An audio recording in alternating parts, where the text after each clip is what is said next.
Hey everyone, and welcome back for another deep dive. You ready to tackle something pretty heavy today? Absolutely. Let's do it. All right, so we're going to be talking about the cost of living crisis in Nigeria.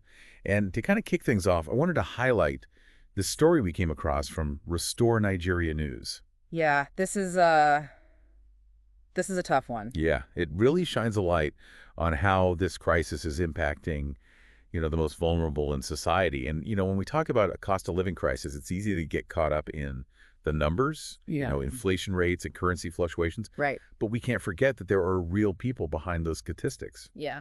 Families struggling to put food on the table. Absolutely. And that's what makes this particular story so heartbreaking. 29 children, some as young as 14, were arrested during those #EndBadGovernance protests. And, these protests were a direct response to the skyrocketing cost of living. People are desperate. They're demanding change. And these kids, Yeah. they were out there on the front lines demanding a better future. It's so powerful to see young people, taking that kind of stand, risking their own safety to make their voices heard. But what's really concerning is the response they've faced. I mean, these children are being hit with incredibly serious charges, including treason, which Wow. we know carries the potential for the death penalty in Nigeria. Yeah, and that immediately raises questions about, the legal system and how it's handling this situation. Because on the one hand, you have these extremely serious charges. Right. But on the other hand, you're talking about children, teenagers, who are still, developing their understanding of the world. And to make matters even worse, 4 of these kids actually collapsed from exhaustion right there in the courtroom. Oh, wow. They've been detained for 90 days, and there are reports that they haven't even been given adequate food. It just paints this grim picture, of how their basic needs are being completely neglected while they're caught up in this legal battle. And it's not just the physical toll either, right? The emotional and psychological impact on these children is immeasurable. They're facing a justice system that feels completely stacked against them. Right. A system that seems more interested in punishment than actually understanding their plight. Yeah. And then there's the financial burden this is placing on their families. Yeah. I mean, the court set bail at 10 million naira for each child. Wow. To put that into perspective for our listeners, that's almost 6,000 US dollars. So imagine being a family in Nigeria already struggling to make ends meet, and then you're suddenly hit with this astronomical figure just to get your child released. It's practically impossible. It's impossible for most families to afford, and it essentially means these kids are trapped in the system. It's a perfect illustration of how economic hardship is so deeply interwoven with this entire situation. Yeah. These families are already grappling with the rising cost of everything: food, fuel, basic necessities, and then they're hit with this massive financial hurdle. Right. It's just a crushing weight for any family to bear. It is. And the attorney representing these minors, I think he really summed it up perfectly when he said, a nation that is responsible for educating its children should not choose to punish them. There's this deep sense of irony, Yeah. almost betrayal in that statement. Absolutely. These kids are being punished for speaking out against the very conditions that their government has in many ways created. It's a sentiment that's been echoed by a lot of people, including Yemi Adamalakan, the executive director of Enough is Enough. Right. And she actually had some very strong words for the Chief Justice of Nigeria, saying that she should feel a sense of shame as both a woman and a mother. Wow. It was a powerful statement, and I think it really highlights the level of anger and frustration that's directed at those in power. There's this feeling that the government is so out of touch, so disconnected from the daily struggles of its people. I mean, you have, on one hand, this immense oil wealth. Nigeria is a leading oil producer in Africa, Right. and yet it's ranked among the poorest nations globally. It's a paradox that's hard to ignore. Yeah. And that paradox leads us right to the issue of endemic corruption. Right. This stark contrast between the lavish lifestyles of public officials and the struggles of ordinary Nigerians. Yeah. It's like two different worlds existing side by side, and it just fuels this deep resentment, this feeling of injustice that's permeating society. And it's almost like a slap in the face when you see medical professionals, essential workers forced to go on strike because they're not earning a living wage. Right. And then you contrast that with the salaries of politicians and lawmakers, who in many cases are accused of corruption, but remain among the highest paid in all of Africa. Yeah, it's a huge problem. It's wild. And speaking of those lawmakers, let's shift gears a little bit and talk about the president's wife. Okay. Now, her role isn't even defined in the Constitution. Right. Yet she's living a life of luxury, all funded by taxpayers. Yeah, it's no wonder people are outraged. It's like adding insult to injury. And it's important to remember that this isn't just about a few isolated incidents. We're talking about a nation of over 210 million people, the most populous country in Africa, and a staggering number of them are facing hunger on a daily basis. It's one of the hungriest nations in the world despite its vast resources. It's a tragedy. The potential is there for Nigeria to be a powerhouse, yet its people are being held back by a system that seems rigged against them. And the government's policies, or lack thereof, have failed to address the root causes of this crisis. So we're seeing soaring unemployment, record high inflation that's just eroding people's purchasing power, and a currency, the Naira, that's steadily losing value. It's a perfect storm of economic hardship. It is. And it's not just anecdotal evidence. Right? Yeah. The UN recently labeled Nigeria a hotspot of very high concern when it comes to acute food insecurity. That's a technical term. Oh. But what it really means is that millions of Nigerians are either currently experiencing severe hunger or are on the verge of it. It's a dire situation, and it demands urgent attention. Absolutely. And going back to those 29 children who were arrested, Right. their case actually highlights another layer of complexity in this whole situation. You see, Nigeria brought back the death penalty in the 1970s.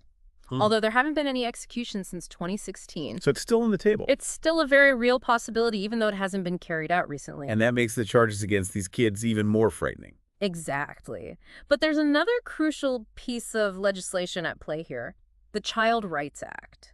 This law specifically prohibits death sentences for minors. So you have this clash between these two laws, Right. the potential for the death penalty versus the protection offered by the Child Rights Act. It's a legal gray area, and it's unclear how the courts will ultimately rule in this case. Yeah. It's a high-stakes legal battle. Yeah. And the lawyer representing some of these children is arguing that charging minors in a federal high court is fundamentally wrong unless the government can prove that they're all over the age of 19. It's a valid argument, and it'll be interesting to see how this plays out in court. For sure.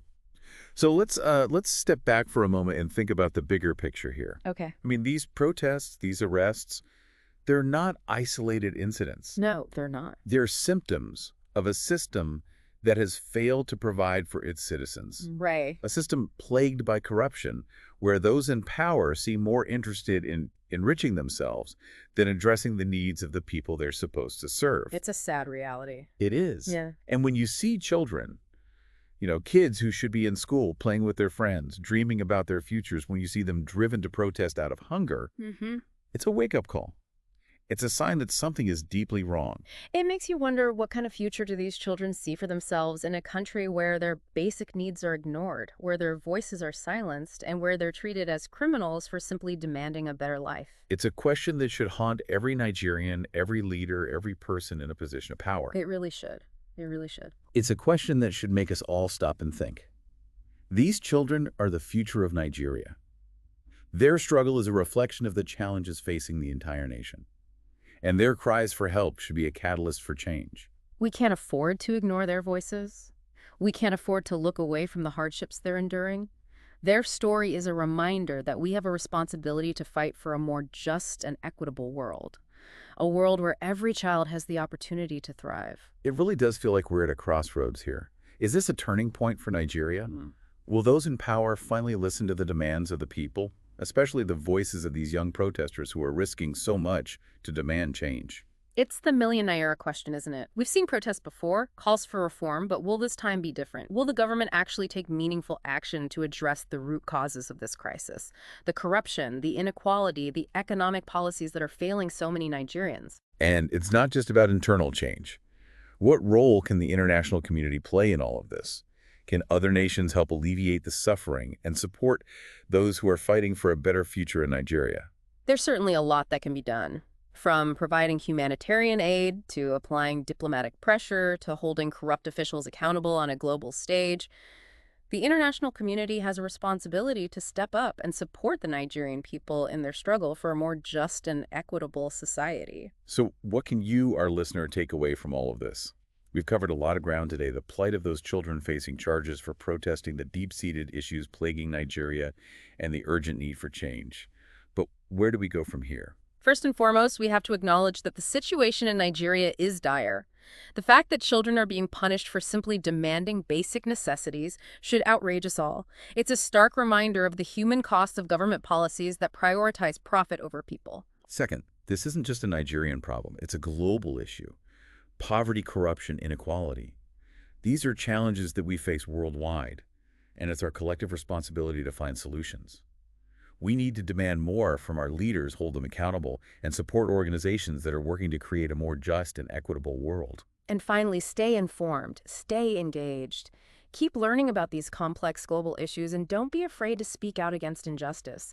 The fight for a better future requires all of us to be informed, engaged, and willing to make our voices heard. And that's what the Deep Dive is all about. We're here to help you understand these challenging topics, to connect the dots, and to empower you to be a part of the solution.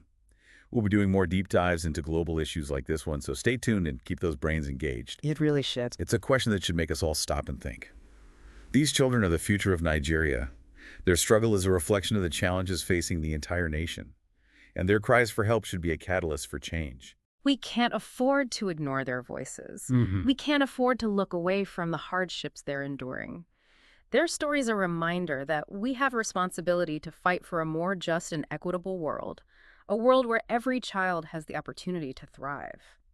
And you know what? It all comes back to something we talk about a lot on this show. What's that? Holding those in power accountable. Yeah.